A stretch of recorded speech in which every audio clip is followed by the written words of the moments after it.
Welcome to the Advisor Advocates Podcast. My name is Garrett Lill. I'm a certified financial planner and former advisor. Through the Advisor Advocates in this podcast, I hope to be able to help advisors better understand the overall landscape of the industry by sharing with you some of the information that I've accidentally accumulated through my experiences and relationships developed over a 15-year career as an advisor and then as a consultant to advisors and firms. The financial services industry is filled with a lot of really brilliant people with intelligent perspectives and insights and just different ways to execute their visions.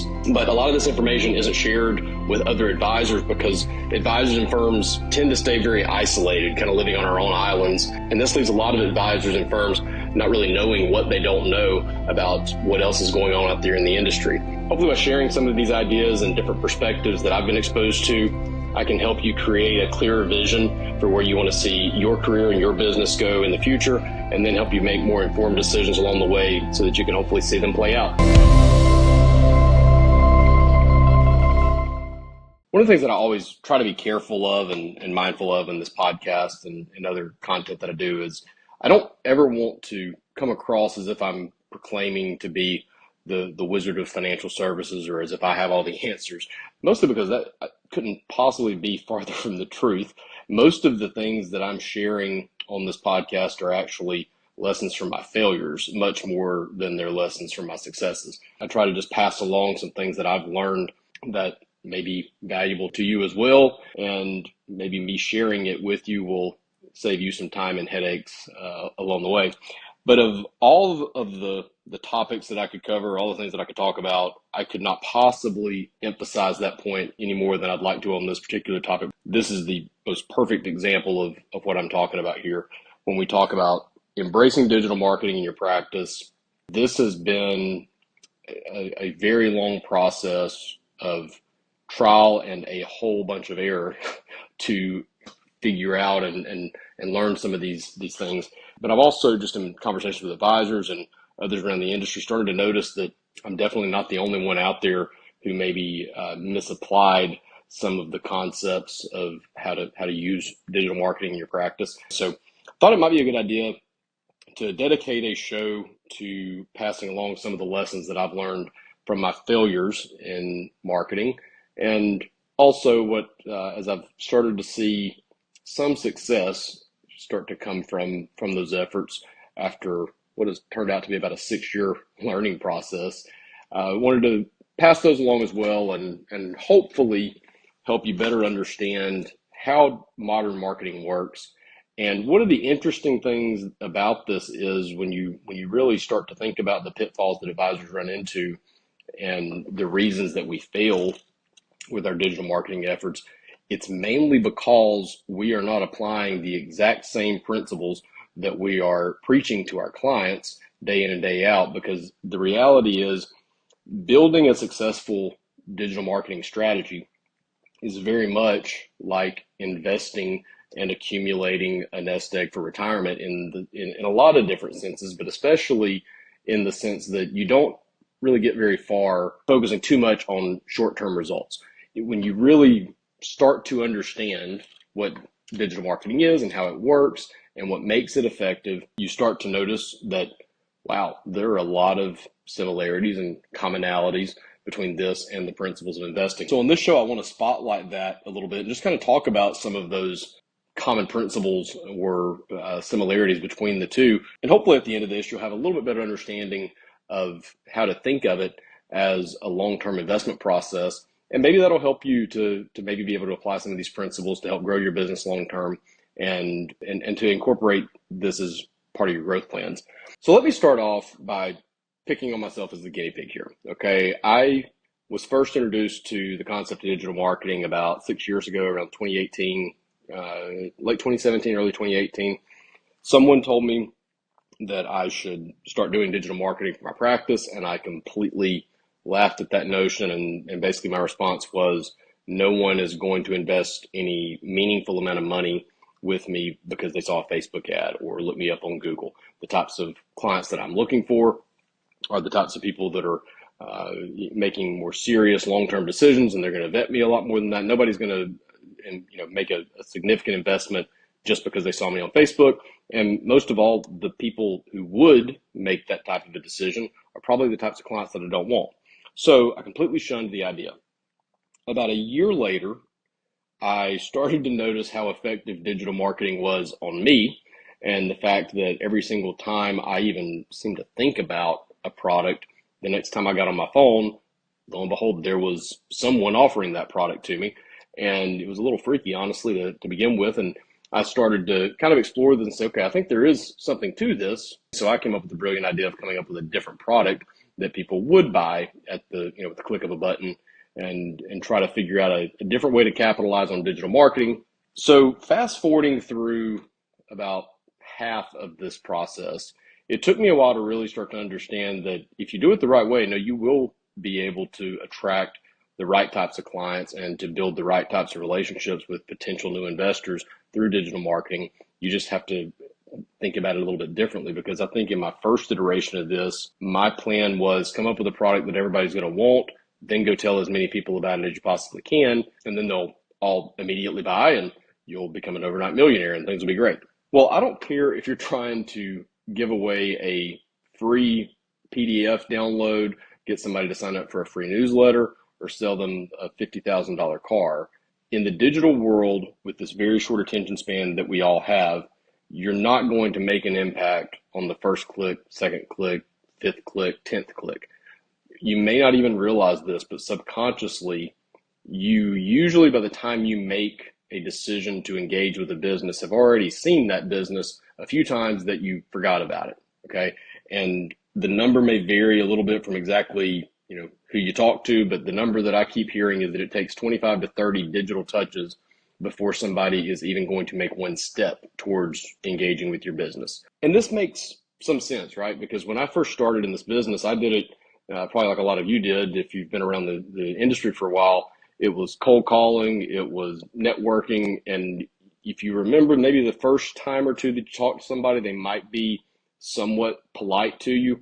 The real pain point came in like that third to eighth conversation, where they started to kind of get annoyed with you. And then if you lasted through that, maybe around the ninth or 10th connection or phone call with somebody, they might actually start to engage with you. Now, there are some anomalies there. I have some folks that I met with on the first or second try that seemed to be interested, and turns out that they did end up becoming clients. But if you took an average, someone called me early in my career pleasantly persistent. I think that's a great term for sales, and what you want to be is pleasantly persistent. And that's what you're doing in digital marketing as well, except it's not as personal. You're not having a 10-minute, 20-minute conversation with someone. You're getting about 3 seconds of someone's time as they're scrolling through their Facebook feed. So it takes a lot more of those touches to be able to get someone's attention. The advantage of digital marketing is those touches, even though you only get 3 seconds, they come very cheap. You can get a click onto your webpage for about 50 cents to $1 for most products and services and industries. And you can very, very cost effectively get in front of a lot of people. I can hardly even believe the numbers when I look at how many people have been on my website, clicked on my videos, listened to a podcast, done whatever. And I've done that with a pretty modest budget. I mean, I'm not spending tens of thousands of dollars on marketing here, and I've still had tens of thousands of folks in financial services engaging with my content. So it doesn't take a lot to get somebody to look at you, but it does take a lot of those looks before you're going to really get their attention when you're getting it 3 seconds at a time. The biggest misconception that I think that a lot of advisors have, and I'll pick on myself, I spent a lot of time developing this product 5, 6, 7 years ago, and really thought that I had nailed it. I thought I had the best idea ever. And it was one of these things where like you plan the ad campaign that's going to launch first of the month, and you went ahead and like blocked off your entire calendar for the month, because I thought I was going to be so busy handling all these new orders that I wasn't going to have time for anything else. And then first of the month comes, we launch, second, third, fourth, fifth, I'm getting nothing but crickets. So a month into it, I'm banging my head against the wall and I'm ready to quit. And then 2 months later, I completely did. So you have to set the right expectation when you start a marketing program. Yes, it's going to be cheap to get one person to look at your content one time for 5 to 10 seconds. It's also going to take a lot of those touches before they're going to actually engage with you. What you're doing in the early stages of marketing are planting a lot of seeds. You think about when you plant a crop, whether you're a gardener or a farmer or anything else, you throw the seed out and you don't get a crop the next day. And you don't even really notice sometimes the growth day to day, week to week. It's over time that you start to see that seed producing some type of a fruit. A lot of advisors, especially not really having a lot of background in marketing, I think tend to expect too much too soon. And then once they get involved in the process, they get a month or 2 months or 3 months into it, they throw up their hands and say this doesn't work, and then they move on.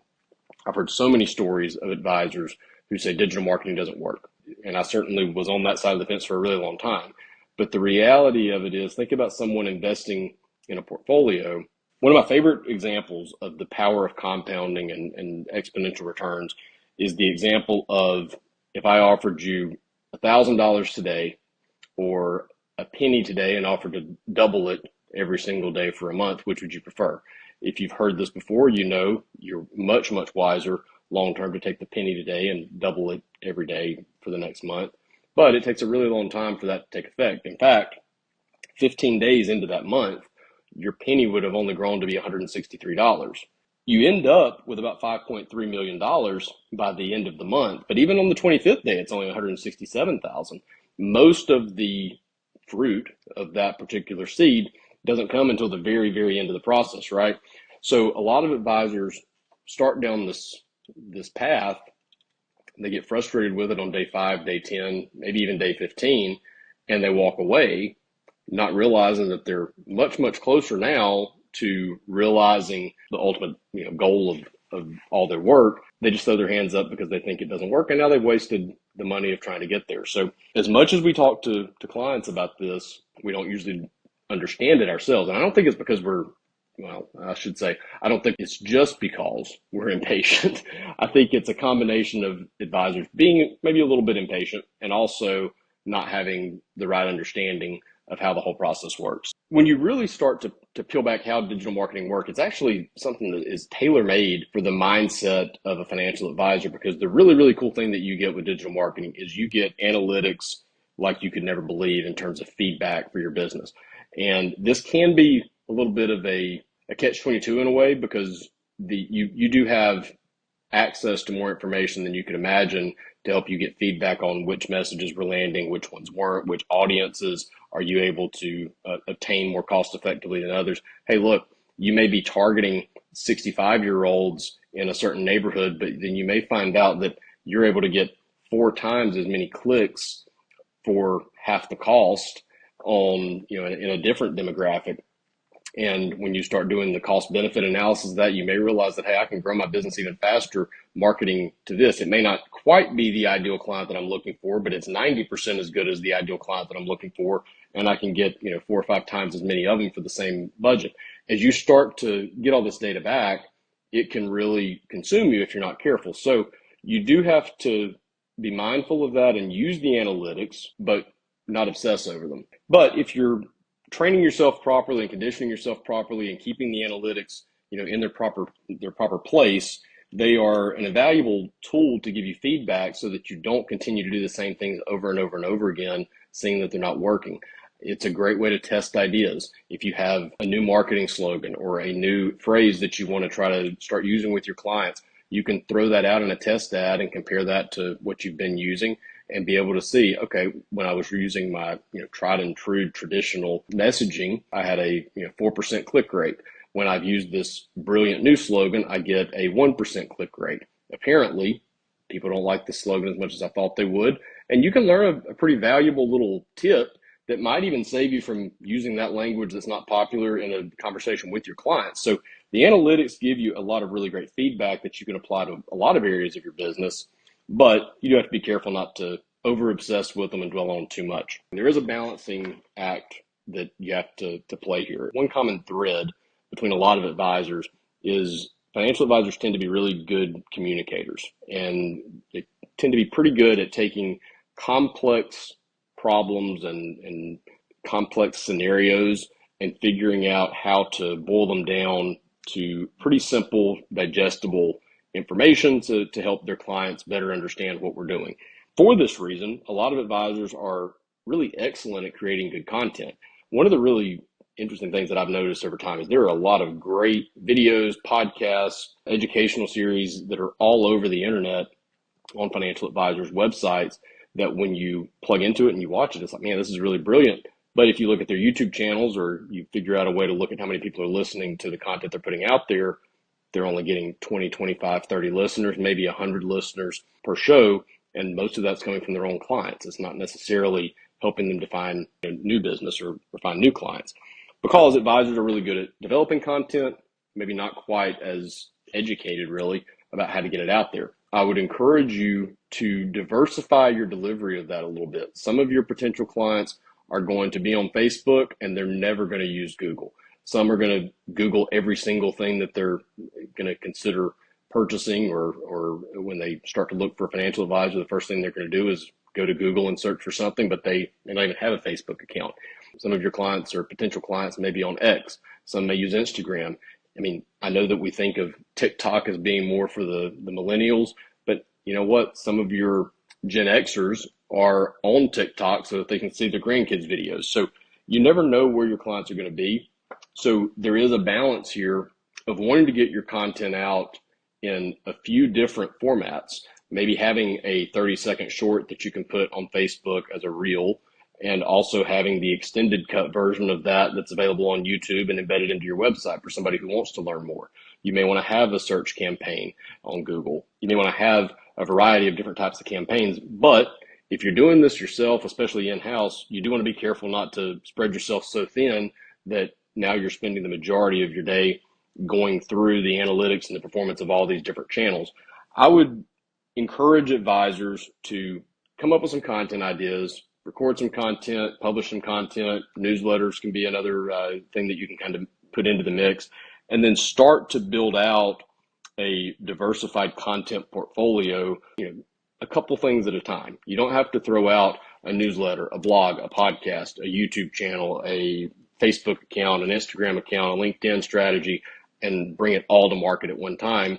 Start with the ones you're the most familiar with, create a couple of pieces of content and get them out there, spend a few bucks promoting them, then do another thing on another channel, and then slowly build on that and add to that portfolio over time. Really similarly, maybe to even how a client starts to invest. Not every single client, in fact, I think a lot of clients don't make their first stock purchase by depositing $100,000 into an account and buying 25 stocks at one time.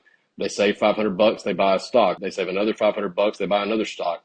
They get a $3,000 bonus, they buy some more stock. One day they look up and they've got $25,000 worth of random stocks that they've bought.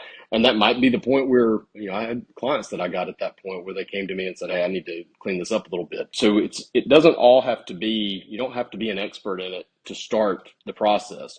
As you start to do this, you will start to notice, again, back to the analytics, that some work better than others. And if you're spending $9 per click and getting 5 seconds of engagement on one platform, and you're spending 75 cents per click and getting 6 minutes of engagement on another platform, it's pretty logical to maybe rally around that one platform that's a little bit more cost effective and start to, again, use the analytics to see, okay, well, why is this working better? And how can I take this information and apply it to a process of improving my overall strategy across all these channels? And what you're looking to do is to build an audience, right? Because it may cost you 50 cents to get one click. It may take 10 clicks before someone is going to become a follower on one of your social media platforms, or a regular visitor, or a regular listener to your podcast, or a regular viewer on your YouTube channel. And then how much value is there going to be in having that follower? Well, originally, not a lot. It just means that every time you put content out, they're going to be more likely to see it. But if it's cost you $5 to get one follower, $500 and get 100 followers, how many of those are you guaranteed to get as clients? Well, it's a pretty small sample size, maybe not a lot. But what about when you have 5,000 people seeing your content as soon as it's published? Well, now it's a little bit more likely that you're going to have somebody on a regular basis deciding to engage with you. The same thing is, when you first started off in your career and you were cold calling or you were doing whatever you were doing, when you only knew 4 people and had 4 good leads, yeah, your odds were pretty slim that one of them was going to happen to say yes on a given day. But once you had 400 that you were dripping on, all of a sudden you start to notice little by little that more and more people are starting to call you, and more people are starting to reach out and want to have a conversation with you finally. And it's the same thing. The process plays itself out the exact same way digitally. In fact, that's one of the things that I found most interesting as the light bulb started to go off on this for me, is that it's really the exact same sales cycle, the exact same process that I was doing when I started my career as a cold caller. The only difference is it's playing out digitally and at a lot larger scale with a lot lower level of engagement. So if you have been in this business long enough to be thinking about investing in a digital marketing strategy, you've done something right on the sales side.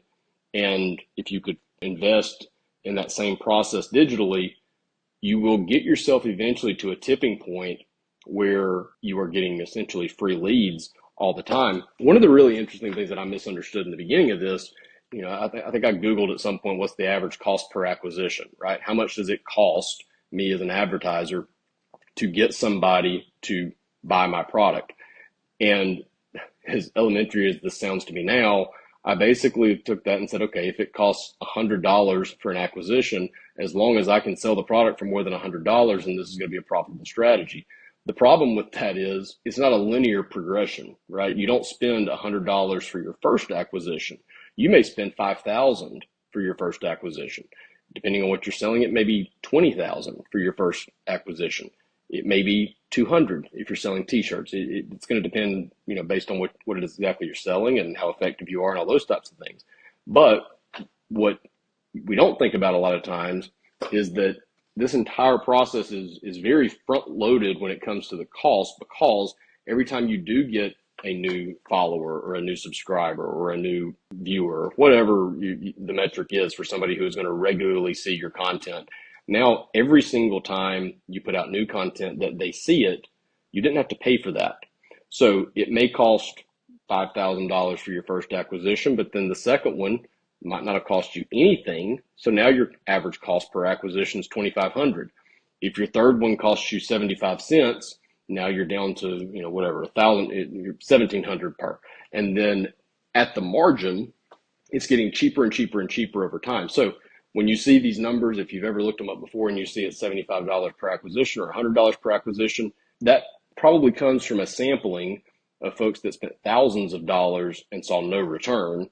And then a lot of people walk away at that point in the process and then leave all of the free leads that were going to be coming their way very shortly on the table. So having that patience and waiting for that tipping point and not walking away from the process when your penny has only turned into 16 or 32 cents by the fifth day, or even walking away at the 15th day when it's only worth $163, is one of the big keys to success. As long as you're doing it the right way and investing in it the right way and putting some things out there and trying to grow an audience and getting more and more people on your Facebook page and more people following your Instagram or your X account or subscribing to your YouTube channel or listening to your podcast or visiting your website or reading your blog, whatever your medium is, as long as you're sticking with it and you're seeing some type of steady growth, you will eventually get to that point where, you've got 1,000 people, 2,000 people, 5,000 people that are constantly hearing your messaging and seeing what you have to say.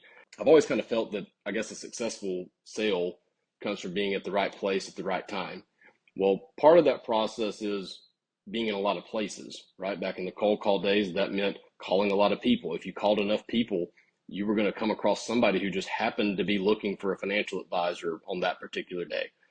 If you only made 5 phone calls, your odds are a little bit less.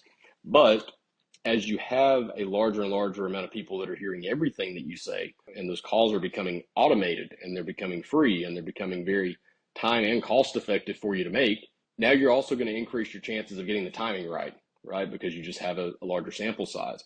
And sticking with it until you get to that tipping point is where you start to hear some of these success stories. And I used to be a little skeptical about were they even possible. I would talk to firms who said, they've built this big marketing engine and they're getting lead after lead after lead without having to do any work. And I used to think they were either lying or lucky, or I don't know, find another word that starts with L.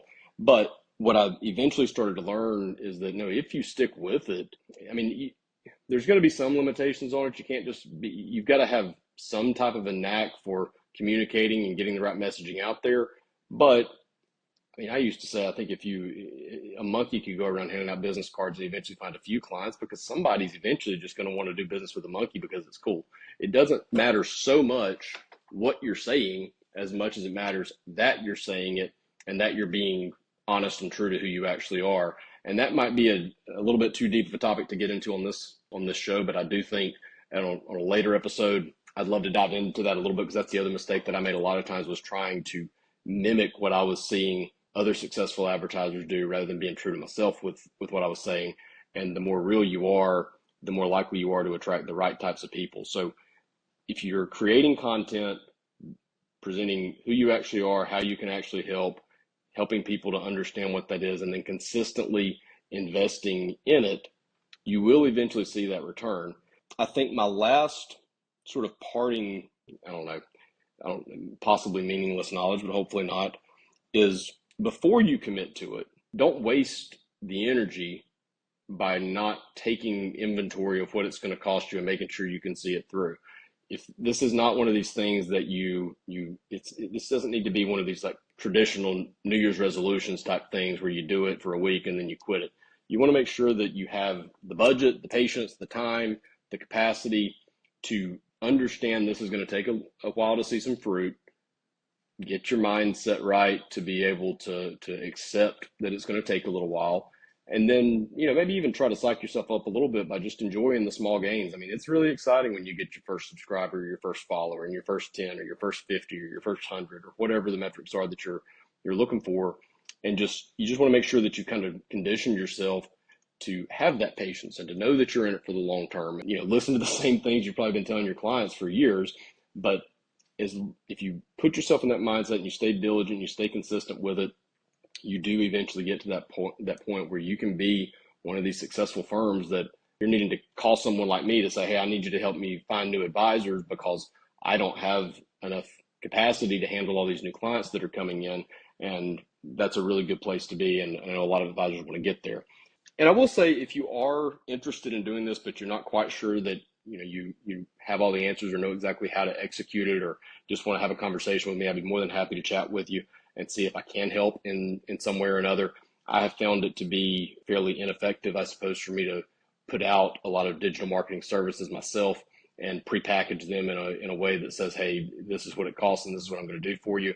But if you want to reach out and have a conversation, usually we can kind of talk through your practice a little bit and what your niches are and what your strengths are, and look at your team and what you're doing now and kind of figure out what a game plan would look like.